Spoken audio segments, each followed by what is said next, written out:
Hello दोस्तों, मैं हूं अंकित सिंह राणा और प्रताप एकेडमी के ऑफिशियल यूट्यूब चैनल पर आप सभी का स्वागत है।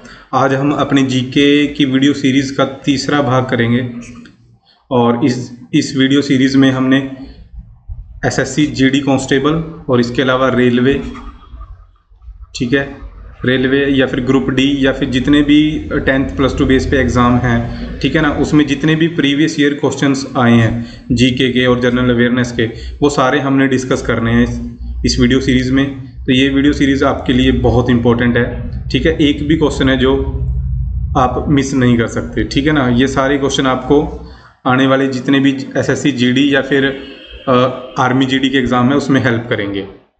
2 भाग हो चुके हैं इस वीडियो सीरीज़ के, अगर आपने वो नहीं देखे तो आप देख सकते हो जाके। एसएससी जीडी जीके के नाम से ही एक अलग प्लेलिस्ट बनी हुई है, वो जाके आप चेक कर सकते हो। ये हमारा इंस्टाग्राम अकाउंट है, यहाँ पे प्लीज़ ज़रूर फॉलो करें और जो भी आपकी फीडबैक है यहाँ पे हमें मैसेज करके दे सकते हो। और अगर आप चैनल पे नए हो तो चैनल को सब्सक्राइब जरूर करें, ठीक है। तो पहला प्रश्न है जी, वैदिक सभ्यता कैसी सभ्यता थी, ठीक है। तो देखो, वैदिक सभ्यता थी ग्रामीण सभ्यता, ठीक है जी।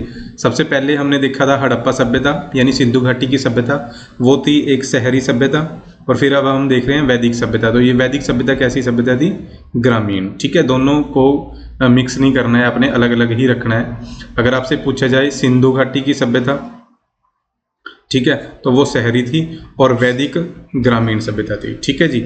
जो वैदिक सभ्यता के लोग थे वो कौन थे?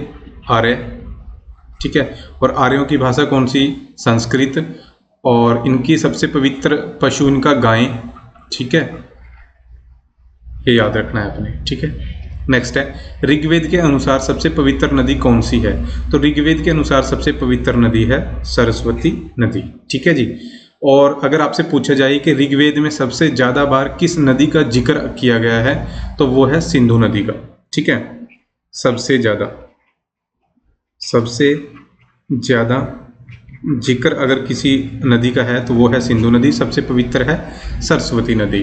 फिलहाल ये सरस्वती नदी जो है वो धरती पे नहीं है, ठीक है ना, क्योंकि ये जो नदी है घग्गर, ठीक है, और मारकंडा हरियाणा में, ठीक है, ये जो दोनों नदियां थी वो सरस्वती नदी में ही जाके गिरती थी। पर जो सरस्वती नदी है वो अलोप होने के बाद जो इसका पानी था वो यमुना में शिफ्ट हो गया। अब ये वहाँ पे सिर्फ इस नदी के अवशेष बचे हैं, ठीक है। तो सरस्वती नदी एट प्रेजेंट नहीं है, ठीक है। और ऐसा कहा जाता है कि जो वैदिक सभ्यता थी या फिर जो सिंधु घाटी की सभ्यता थी वो सरस्वती नदी के अलोप होने के बाद ही खत्म हुई थी, ठीक है, ऐसा कुछ कहा जाता है। तो आपने इतना डिटेल में जाने की जरूरत नहीं है, आपने बस आपने यही याद रखना है, ऋग्वेद के अनुसार सबसे पवित्र नदी सरस्वती, और ऋग्वेद में सबसे ज़्यादा जिक्र किस नदी का किया गया है? सिंधु नदी का, ठीक है। सनातन धर्म के कितने संप्रदाय हैं?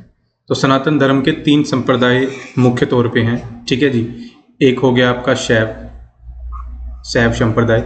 शैव वो होते हैं जो भगवान शिव की उपासना करते हैं, शिव की पूजा करते हैं, ठीक है जी। और दूसरे हो गए वैष्णव, ठीक है। तो वैष्णव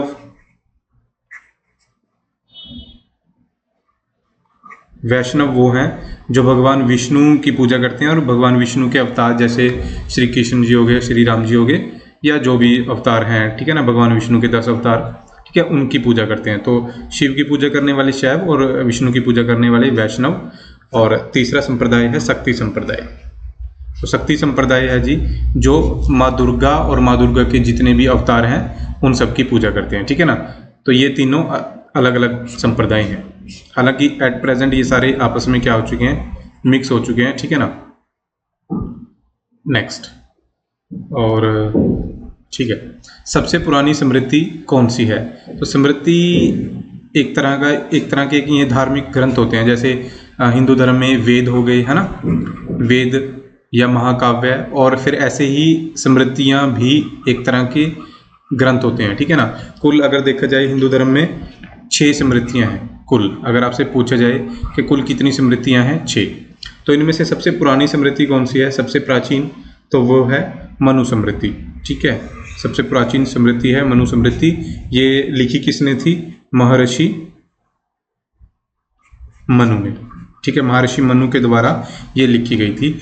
और मनुस्मृति को दुनिया का पहला संविधान भी कहा जाता है, first constitution of the world, है ना। दुनिया का पहला संविधान मनुस्मृति को कहा जाता है। ठीक है जी। नेक्स्ट, विश्व का सबसे बड़ा महाकाव्य कौन सा है? तो महाकाव्य भी धार्मिक ग्रंथ होता है, जैसे वेद, स्मृतियाँ, पुराण, ऐसे ही महाकाव्य भी धार्मिक ग्रंथ होते हैं। और टोटल 2 महाकाव्य हैं, एक है रामायण और एक है महाभारत। महाभारत। और अगर आपसे पूछा जाए दुनिया का सबसे पहला महाकाव्य, तो वो रामायण है, और दुनिया का सबसे बड़ा महाकाव्य महाभारत है। तो इसका आंसर क्या होगा? महाभारत। ठीक है ना, यहाँ तक क्लियर है? दुनिया का सबसे पहला महाकाव्य, सबसे पुराना महाकाव्य रामायण हो गया, और दुनिया का सबसे बड़ा महाकाव्य महाभारत हो गया। ठीक है जी। महाभारत लिखा किसने था? तो महाभारत लिखा था महर्षि वेद व्यास ने। ठीक है, और जो भगवत गीता है वो भी महाभारत का ही हिस्सा है। ठीक है जी। महाभारत में आपको पता ही है, कुरुक्षेत्र में जो कौरव और पांडवों के बीच में युद्ध हुआ था उसका वर्णन है महाभारत में। ठीक है। नेक्स्ट, महाभारत के लेखक कौन है? तो ये क्वेश्चन हमने अभी डिस्कस किया है, महर्षि वेद व्यास हैं जो महाभारत के लेखक हैं। ठीक है। नेक्स्ट, महाभारत में कुल कितने पर्व हैं? तो पर्व का मतलब आप समझ सकते हो, जैसे चैप्टर है ना, बुक में चैप्टर होते हैं, तो ऐसे महाभारत में कुल कितने चैप्टर हैं या कुल कितने पर्व हैं? 18। ये याद रखना है आपने। ठीक है। और अगर आपसे कभी पूछा जाए कि सबसे लंबा पर्व कौन सा है, यानी सबसे लंबा चैप्टर कौन सा है, तो शांति पर्व। शांति पर्व। ठीक है, ये महाभारत का सबसे लंबा पर्व है। ठीक है जी। और महाभारत कौन सी भाषा में लिखी गई है? संस्कृत भाषा।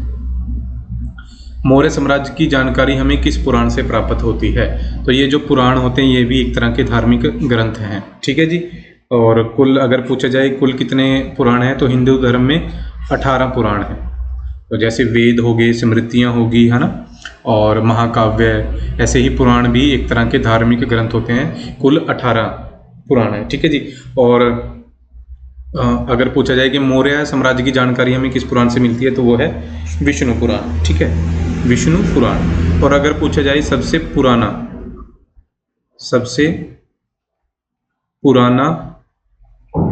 पुराण, तो सबसे पुराना पुराण कौन सा है? तो वो है मत्स्य पुराण। मत्स्य पुराण ये सबसे पुराना पुराण है। ठीक है जी। और नेक्स्ट है, महाभारत का प्राचीन नाम क्या था? तो महाभारत को बाद में महाभारत कहा जाने लगा, उससे पहले उसको बोला जाता था जय संहिता। तो ये भी एक प्रश्न है। ठीक है जी। तो ये सारे प्रश्न थे जो सारे प्रीवियस ईयर क्वेश्चंस थे।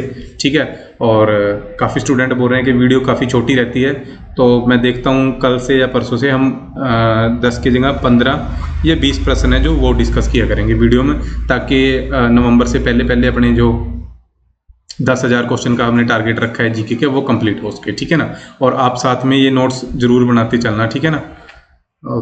Thank you. वीडियो को शेयर जरूर कर दिया करो यार। ठीक है।